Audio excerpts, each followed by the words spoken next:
daerah kami, di daerah persuburan, tepatnya Kecamatan Oh iya, Borbor. Tapanuli Utara ya. Iya. Hujan di sini Pak, terus hujan terus. Wah, luar biasa ya. Di sini belum Ya. merata hujan. Baiklah, saudara-saudaraku ya semuanya. Selamat malam.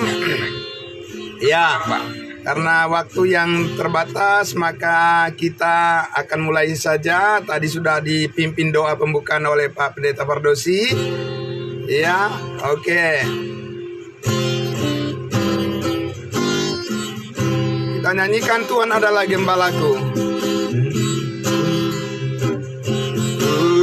Tuhan adalah gembalaku, takkan kekurangan aku. Dia membaringkan aku di padang yang berumput hijau.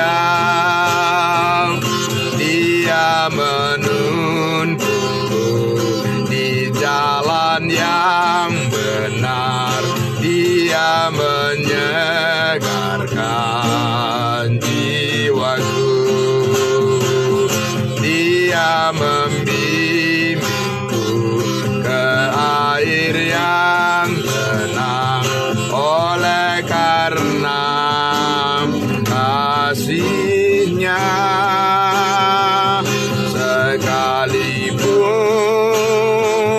aku berjalan dalam lembah kekelaman, aku tidak takut. Aku tidak takut bahaya, sebab Tuhan besertaku.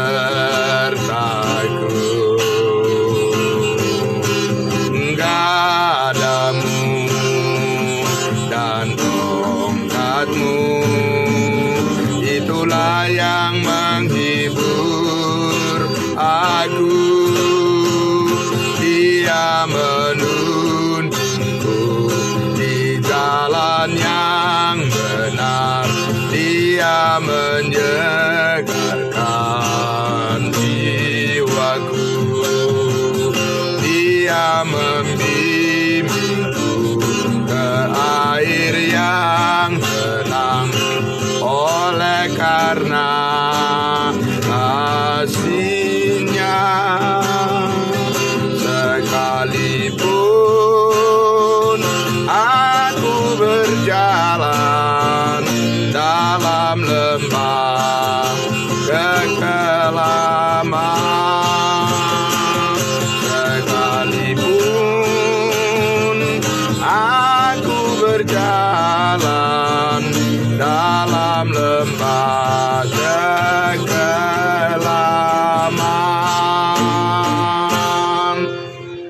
Oke, baiklah, puji Tuhan. Ya, Bapak Ibu Saudaraku yang dikasihi Tuhan Yesus. Ya, mari kita berdoa untuk firman Tuhan. Kita tundukkan hati kita, mari kita berdoa. Bapa di dalam surga, terima kasih Tuhan. Kami tahu pemeliharaan-Mu ya Tuhan dalam hidup kami dan kehidupan kami. Kami merasakan senantiasa bagaimana Tuhan menuntun kami supaya tetap setia kepada-Mu ya Tuhan. Di dalam seluruh perjuangan hidup yang kami lakukan, oleh karena kami percaya bahwa penyertaan kasih Tuhan yang memberikan hikmat bagi kami, sehingga pada malam hari ini kami kembali lagi dikumpulkan oleh kasih karunia Tuhan, sehingga kami bisa melaksanakan ibadah Kamis Ministry kami pada malam ini dan mendengarkan kebenaran firman-Mu. Terima kasih untuk berkat-Mu, untuk satu hari penyertaan Tuhan, dan kami bersyukur atas kesehatan yang Kau berikan bagi kami sangat berharga. Terima kasih Bapa, kami sambut firman-Mu ya Tuhan. Di dalam nama Tuhan Yesus kami berdoa, haleluya, amin. Amin, puji Tuhan. Ya, baik. Bapak Ibu Saudara yang dikasihi Tuhan Yesus. Ya, ini juga saya ada penampilan yang berbeda dari di kamera video kita ya, di live streaming Facebook, karena saya juga kurang paham aplikasi-aplikasi media sosial ini, sehingga biasanya bisa dalam bentuk horizontal, tapi sekarang bisanya hanya vertikal. Nah, tidak apa-apa, yang penting masih kita bisa pakai, Bapak Ibu Saudara ya, masih bisa kita gunakan untuk sama-sama kita belajar dari kebenaran firman Tuhan. Dan terima kasih juga yang mengikuti di live streaming Facebook. Tuhan memberkati. Dan saudara-saudaraku yang dikasihi Tuhan Yesus, mari kita lanjutkan lagi untuk melihat topik yang sudah kita bahas di bagian pertama pada hari Kamis yang lalu ya, bagian yang pertama, yaitu kita membahas apakah karunia penyembuhan itu masih terjadi sekarang ini atau tidak, begitu ya. Kita melihat dari dalam Alkitab ya, Bapak Ibu Saudara ya. Ya, jadi untuk membahas hal ini, kembali lagi saya sampaikan untuk Ibu itu yang belum ditekan audionya, Bu. Ibu Fondra ya, yang ya audionya yang belum ditekan, jadi masih connecting to audio. Ya, itu saja, tinggal itu saja ya, Bu ya. Oke, baik, kita lanjutkan lagi. Oke. Jadi Bapak Ibu Saudara yang dikasihi Tuhan Yesus, kita bukan sedang mempertanyakan apakah Allah berkuasa menyembuhkan orang sakit saat ini. Bukan itu yang kita pertanyakan. Tentu saja Bapak Ibu Saudara ya, Allah kita berkuasa dan mengasihi orang sehingga dia menyembuhkan ya sakit penyakit kita. Dia menghendaki supaya kita sehat dan kita bisa mengalami kebaikan-kebaikannya. Tentu saja ya Bapak Ibu Saudara ya. Oke, dan juga kita tidak sedang mengatakan bahwa tidak perlu lagi berdoa untuk orang sakit. Tentu saja Bapak Ibu Saudara ya. Kita sangat penting untuk tekun berdoa untuk mereka yang sedang sakit ya, supaya mereka disembuhkan oleh Tuhan. Ya, saya sendiri juga sangat bersyukur kepada Tuhan. Beberapa kali saya sakit, mengalami sakit, tapi Tuhan dengan kemurahan hatinya menyembuhkan saya. Saya sangat bersyukur. Dan juga berterima kasih kepada semua orang yang mendoakan saya. Ya, karena itu Bapak Ibu Saudara, sama seperti juga pengalaman Bapak Ibu semua, bahwa pasti pernah mengalami sakit, tapi akhirnya atas belas kasihan Tuhan, kita semua disembuhkan, amin. Sehingga kita menjadi diberikan panjang umur dan diberikan kita kesehatan yang baik dan diberikan kita kedamaian. Nah, Bapak Ibu Saudara yang dikasihi Tuhan Yesus, karena itu maka kita juga harus mendoakan semua saudara-saudara kita yang lain yang membutuhkan untuk didoakan agar mereka sembuh dari sakit penyakit mereka. Karena kita tahu kalau mengalami sakit penyakit ada banyak hal yang tidak bisa dilakukan ya, dan menjadi kadang sangat merepotkan ya Bapak Ibu Saudara. Nah, karena itu saudaraku yang dikasihi Tuhan Yesus, ketika kita membahas di sini apakah karunia penyembuhan itu masih terjadi sekarang, yang kita maksud adalah bahwa ya, dulu Tuhan Yesus ketika dia ada di bumi ini, dia banyak melakukan penyembuhan-penyembuhan ya atas sakit penyakit di tengah-tengah umatnya bangsa Israel, dan juga dia mengaruniakan karunia-karunia untuk di mana murid-muridnya ketika mereka mendoakan orang sakit, seperti Petrus misalnya mendoakan orang sakit, dan orang sakit itu seketika itu juga sembuh, dan itu yang dimaksud dengan mujizat. Jadi bukan berangsur-angsur sembuh, ya kan? Bapak Ibu Saudara, bukan berangsur-angsur sembuh perlahan-lahan. Bukan begitu ya. Jadi kalau Tuhan sudah berkehendak, tidak ada yang tidak akan terjadi. Nah itulah yang terjadi pada masa ketika Yesus mengaruniakan karunia penyembuhan itu kepada umatnya Israel.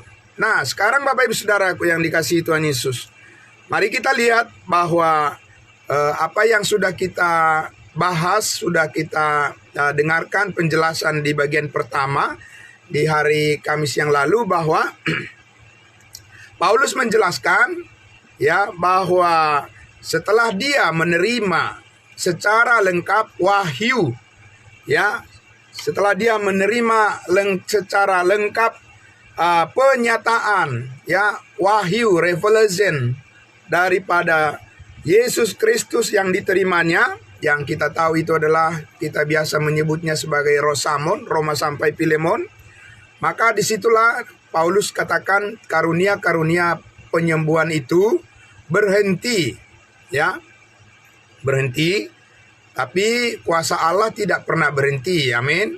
Jadi karunia itu diberikan kepada seseorang, kepada rasul-rasul, untuk bisa mendoakan orang sakit lalu seketika itu juga sembuh. Nah, jadi itu yang tidak berlanjut lagi di dalam pelayanan Rasul Paulus ketika dia sudah menyelesaikan ya semua, di mana Tuhan Yesus telah mewahyukan kepadanya firman kasih karunia untuk tubuh Kristus saat ini, di mana kita hidup di dalamnya sebagai anggota tubuh Kristus. Dan kita hidup karena iman, bukan karena melihat. Ya, Bapak Ibu Saudara, kita hidup karena percaya, ya, karena keyakinan kita kepada kuasa Allah, kasih karunia-Nya cukup bagi kita. Amin.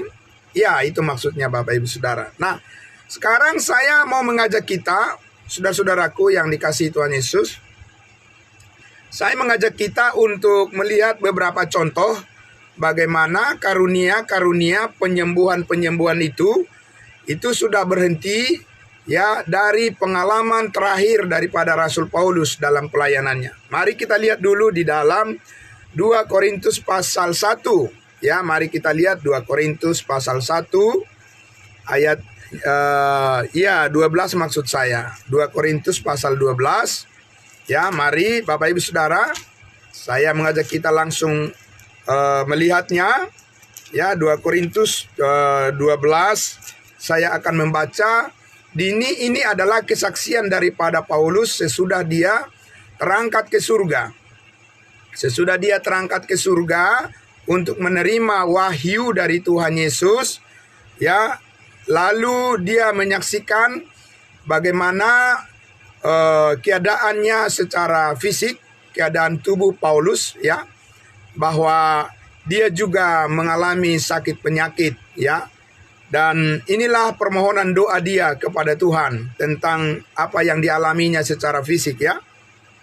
Di ayatnya yang ke-7, ya, sesudah dia menceritakan pengalaman Paulus di mana dia terangkat ke surga menerima wahyu firman Tuhan, dan kemudian dia menceritakan tentang keadaan tubuhnya, keadaannya secara fisik. Ya, di ayat 7 dikatakan 2 Korintus pasal 12. Dan supaya aku jangan meninggikan diri karena penyataan-penyataan yang luar biasa itu, maka aku diberi suatu duri di dalam dagingku, yaitu seorang utusan iblis untuk menggocoh aku, supaya aku jangan meninggikan diri. Duri dalam dagingnya.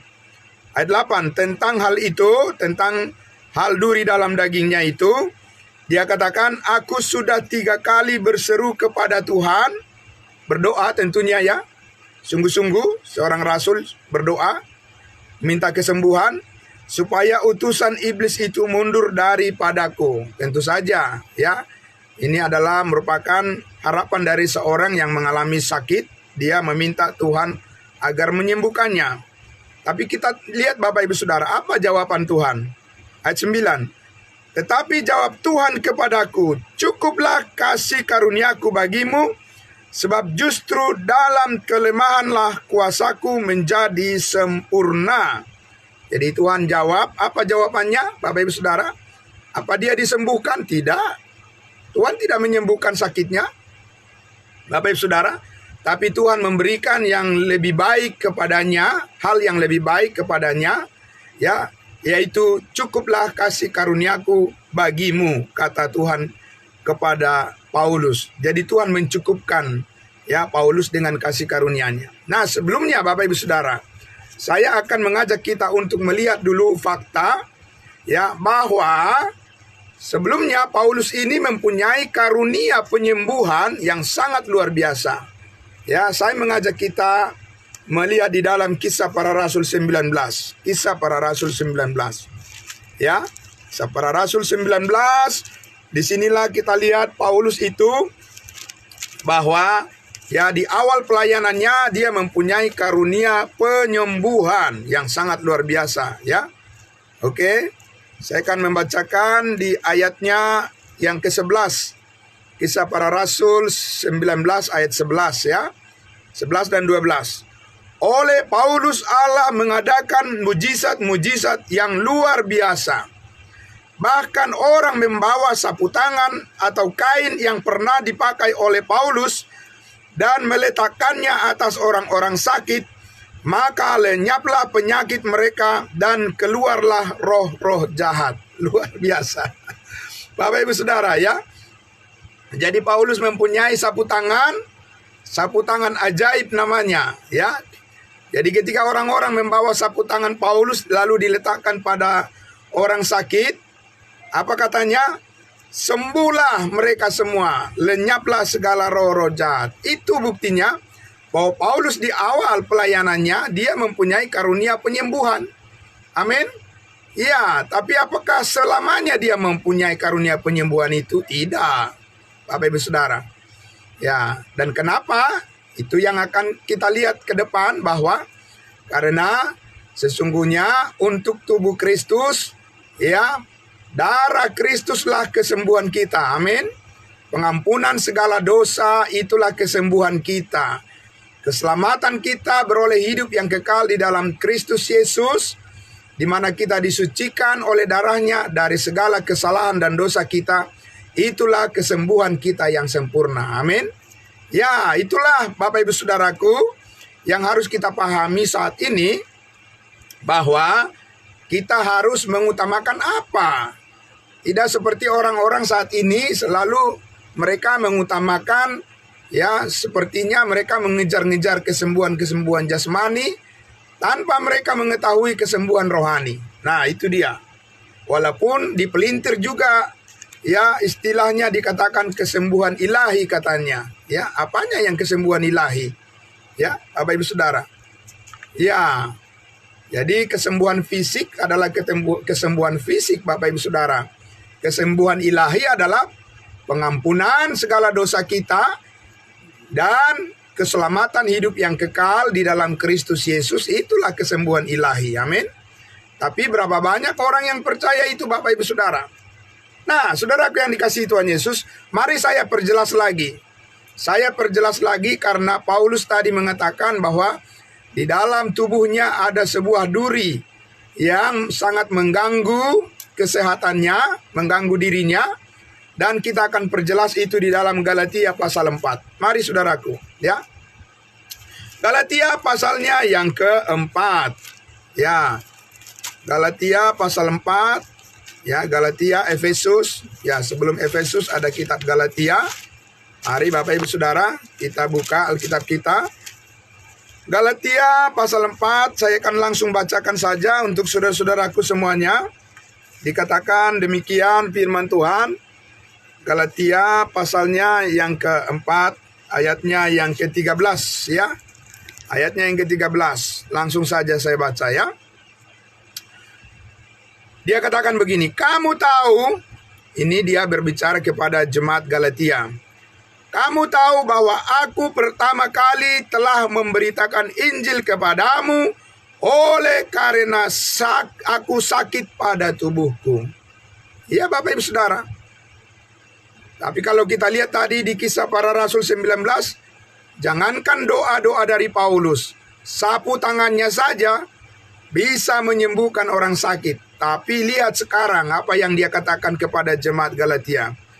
Kamu tahu bahwa aku pertama kali telah memberitakan Injil kepadamu oleh karena aku sakit pada tubuhku. Itulah yang didoakan Paulus tadi, minta kesembuhan kepada Tuhan kan? Ya. Jadi Bapak Ibu Saudara, dia yang tadinya bisa menyembuhkan orang lain karena doa-doanya, sekarang dia pun minta kepada Tuhan untuk kesembuhan secara fisik. Tuhan bilang apa? Cukuplah kasih karuniaku bagimu. Amin. Tuhan memampukanmu. Ya, Tuhan menguatkanmu. Ya, Tuhan memberikan kepadamu tetap sukacita dan damai sejahtera menjalani kehidupan. Sekalipun kamu secara fisik tidak sempurna, tapi di dalam Yesus kamu sudah sempurna. Di dalam kasih karunia-Nya kamu sudah komplit, ya. You are complete in Him. Amin. Ya, karena Yesus berkata sudah selesai. Di atas kayu salib dia katakan tetelestai, sudah selesai. Amin. Puji Tuhan. Nah, sekarang kita lihat lagi Bapak Ibu Saudara di Galatia pasal 4 ini. Ya, ayat 14 dikatakan, sungguh pun demikian keadaan tubuhku itu yang merupakan pencobaan bagi kamu, namun kamu tidak menganggapnya sebagai sesuatu yang hina dan yang menjijikkan, tetapi kamu telah menyambut aku sama seperti menyambut seorang malaikat Allah, malahan sama seperti menyambut Kristus Yesus sendiri. Luar biasa Bapak Ibu Saudara. Kenapa Bapak Ibu Saudara jemaat Galatia ini tidak menuntut dan tidak mencurigai Paulus ya di dalam keadaan fisiknya yang lemah? Bapak Ibu Saudara, karena terang kebenaran Injil itulah yang menguatkan dan yang memberikan satu keyakinan kepada jemaat Galatia ini bahwa di dalam Kristus Yesus mereka sudah sempurna. Identitas mereka di dalam Kristus Yesus adalah orang-orang yang sudah disembuhkan dari segala dosa dan kesalahan mereka, dan maut tidak berkuasa lagi atas hidup mereka. Mereka sudah pasti diselamatkan, beroleh hidup yang kekal di dalam Kristus Yesus telah dibenarkan, dan mereka mempunyai hubungan yang permanen dengan Yesus Kristus sebagai tubuh Kristus. Dari mana jemaat Galatia tahu itu? Dari pemberitaan Injil yang disampaikan oleh Paulus, dan itu disambut sangat luar biasa oleh jemaat Galatia ini. Tidak dipersoalkan kekurangan Paulus lagi. Amin. Karena apa? Karena mereka melihat kelebihan yang ada pada Kristus. Mereka melihat kesempurnaan diri mereka di dalam penebusan akan Kristus Yesus. Puji Tuhan Bapak Ibu Saudara. Suatu sikap yang sangat positif, suatu sikap yang sangat konstruktif, dan suatu sikap yang sangat patut diteladani Bapak Ibu Saudara. Jangan mempersoalkan hal-hal yang bersifat sementara ketika kita melihat hal-hal yang kekal telah dikaruniakan kepada kita oleh Kristus Yesus yang melampaui segala hal apapun, ya. Itu yang harus kita hargai lebih utama. Nah Bapak Ibu Saudara, kita lihatlah bahwa jemaat Galatia ini ternyata mereka di tengah perjalanan kurang setia kepada kebenaran itu, sehingga Paulus menegur mereka. Ayat 15. Betapa bahagianya kamu pada waktu itu, dan sekarang di manakah bahagiamu itu?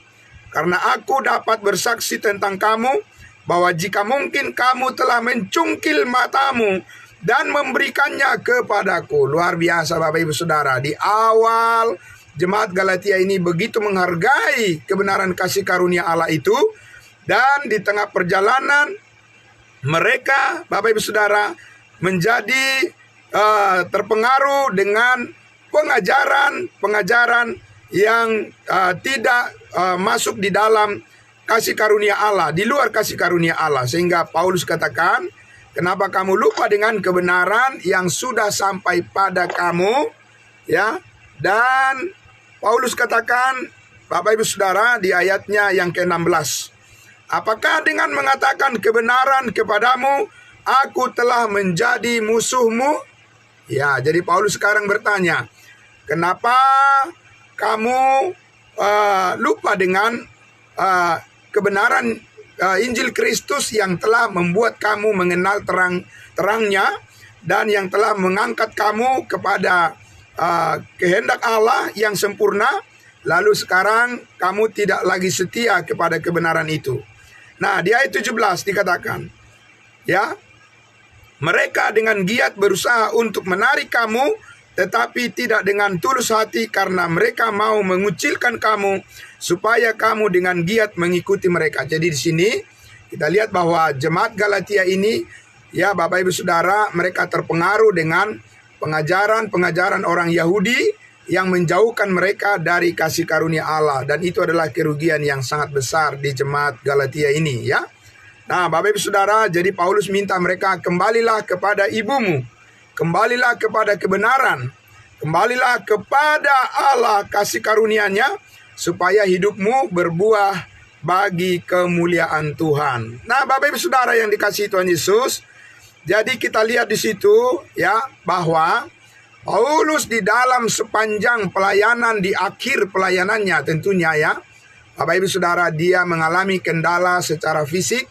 Dia tidak mempunyai karunia-karunia penyembuhan itu lagi, tapi kasih karunia Allah mencukupkan dia, memampukan dia untuk melakukan semua pelayanannya dengan sempurna, ya, bahkan melalui penderitaan sekalipun dia tetap dimampukan oleh Tuhan untuk berkarya bagi pemberitaan Injil kebenaran, kasih karunia dan sukacita yang disampaikan kepada banyak orang. Nah, Bapak Ibu Saudaraku, tidak menghalangi, ya, tidak menghalangi dia, ya.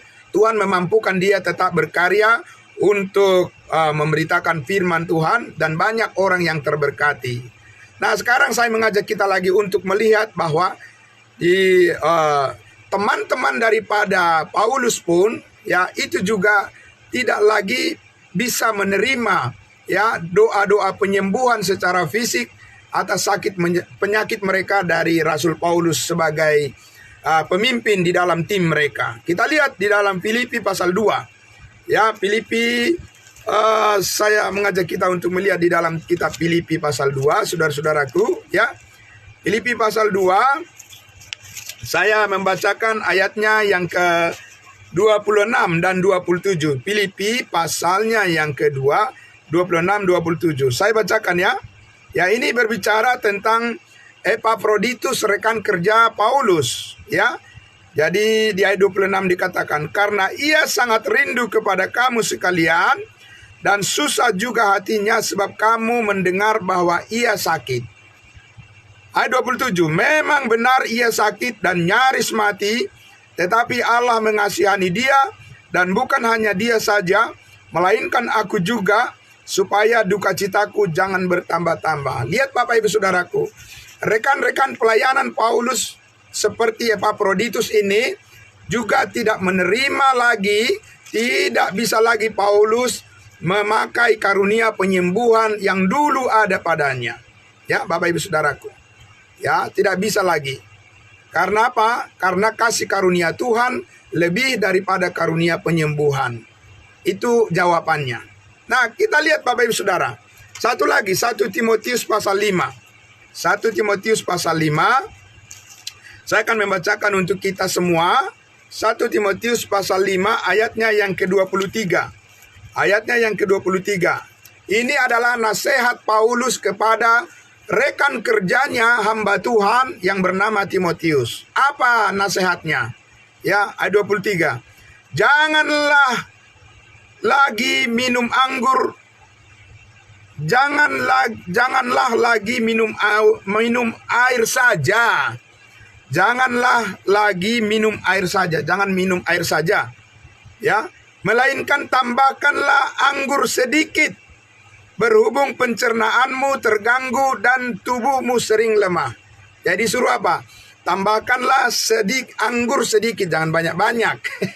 Ya kan, kalau banyak-banyak nanti mabuk kan begitu ya.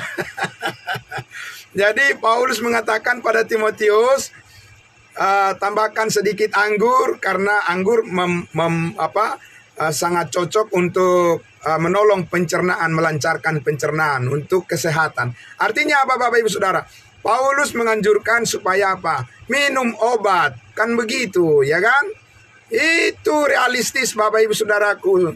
Jadi Tuhan bekerja melalui sedikit anggur yang diminum oleh Timotius dan pencernaannya menjadi sembuh. Amin. Itu Bapak Ibu Saudaraku. Jadi itu yang kita pahami, bahwa saat ini hikmat Allah, hikmat Tuhan kepada kita adalah bahwa kita harus menjaga kesehatan kita dengan baik. Amin. Ya Bapak Ibu Saudaraku, ya. Jadi itulah hikmatnya. Jangan selalu mengejar-ngejar ya karunia penyembuhan. Bapak Ibu Saudara, COVID sudah berlalu. Tidak ada orang yang mengklaim punya karunia penyembuhan bisa menyembuhkan sakit penyakit pada masa COVID, saudaraku ya. Mereka bersembunyi semua. Ya, yang mengklaim tadinya mempunyai karunia penyembuhan, di mana mereka semuanya? Banyak orang yang meninggal mati sia-sia, Bapak Ibu Saudaraku. Tapi kalau kita sudah mempunyai kepastian keselamatan masuk surga oleh kasih karunia Allah, Paulus katakan apa? Bagiku hidup adalah Kristus dan mati adalah apa? Keuntungan. Amin. Ya saudaraku, ya tidak perlu takut kita meninggalkan dunia ini kalau kita tahu kita sudah pasti selamat ke surga. Dan Tuhan memberikan kita panjang umur kalau Dia masih mau memakai hidup kita untuk melayani Dia. Amin. Ya Bapak Ibu Saudara, jadi kesembuhan yang paling sempurna adalah kesembuhan, pengampunan segala dosa, penebusan atas dosa yang menyembuhkan kita dari segala ancaman kuasa maut dan kuasa dosa. Dan sekarang kita free, kita bebas di dalam Kristus untuk mengekspresikan sukacita kita dan pelayanan kita kepadanya. Amin. Karena itulah Paulus mengatakan apa? Bersukacitalah senantiasa di dalam Tuhan. Sekali lagi kukatakan bersukacitalah. Amin, puji Tuhan. Jadi saudaraku harus tetap bersemangat sambil kita menjaga akan tubuh kita, menjaga kesehatan kita dengan hikmat dari Tuhan. Ya, jangan kita rusak tubuh kita. Ya, harus kita jaga. Karena apa? Karena tubuh kita kamu telah dibeli dan harganya telah lunas dibayar. Karena itu muliakanlah Allah dengan tubuhmu. Amin. Saudara-saudaraku tetap setia di dalam pelayanan. Dan berdoalah senantiasa kiranya Tuhan ya campur tangan selalu memberikan kesembuhan buat kita semua. Amin. Tuhan memberikan kesehatan bagi kita semua. Tapi yang mau kita katakan, tegaskan di sini berdasarkan firman Tuhan adalah jangan mengklaim bahwa saudara mempunyai karunia penyembuhan. Itu nanti bisa berujung kepada kebohongan, pada dusta, ya. Bapak Ibu Saudara, lebih baik kita jujur bahwa kasih karunia Allah cukup bagi kita. Amin. Kita bersyukur di dalam suka maupun duka ada damai sejahtera Tuhan. Di dalam sakit maupun sembuh, ya Tuhan selalu menyertai hidup kita. Amin. Kita selalu bisa bersyukur kepadanya. Berterima kasih Tuhan berikan panjang umur untuk kita semuanya. Mari kita berdoa, saudara-saudaraku, ya. Mari kita berdoa.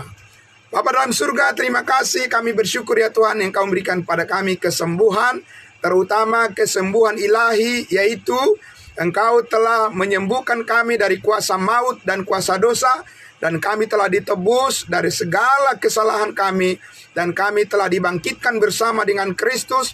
Kami telah menerima hidup yang kekal, bahkan kami telah dimeteraikan dengan Roh Kudus. Terima kasih Bapa di surga, diberkatilah semua saudara kami yang sudah berkumpul malam hari ini.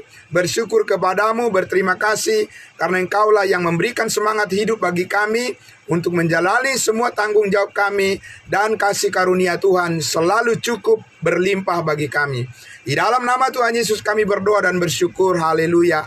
Amin. Amin. Terima kasih saudara-saudaraku semuanya yang di live streaming Facebook. Tuhan memberkati. Dan juga yang ada di YouTube, yang ada di Zoom meeting kita malam hari ini, Tuhan memberkati. Ya, terima kasih. Salam kudus buat kita semua.